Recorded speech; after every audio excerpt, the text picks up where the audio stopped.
Bon, alors, tous ces orgasmes inattendus, dont les co-orgasmes pour les hommes comme pour les femmes, et ceux qui viennent du sport. Alors, je connais ceux qui sont montés à la corde avec une stimulation au niveau du gland du clitoris, tu vois, et puis avec le vélo. Oui, puis il y avait L'équitation. moi encore à monter comme ça, j'avais des copines, elles ne pouvaient pas.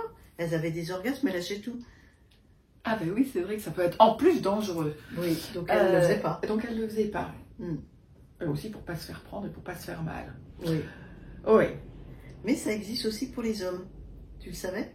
Oui, j'en avais entendu parler, et c'est avec ce mot-là, coregasm, là, qui nous vient d'Angleterre, avec ce core qui est centré sur les muscles centraux et gasm pour l'orgasme.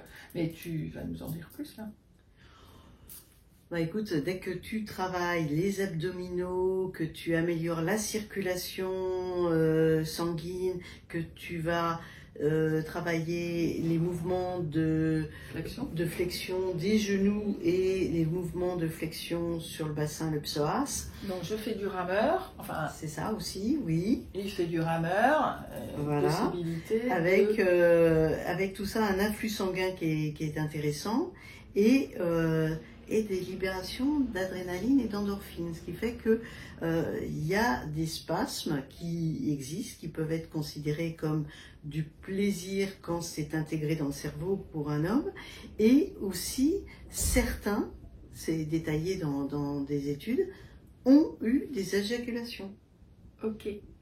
Donc sans se toucher le pénis, en dehors de toute stimulation pénienne, en faisant leurs exercices. Voilà. Ok. Donc on tout va bien. Profitez-en et continuez à faire du sport parce que c'est bon pour la santé et c'est bon aussi pour vos orgasmes.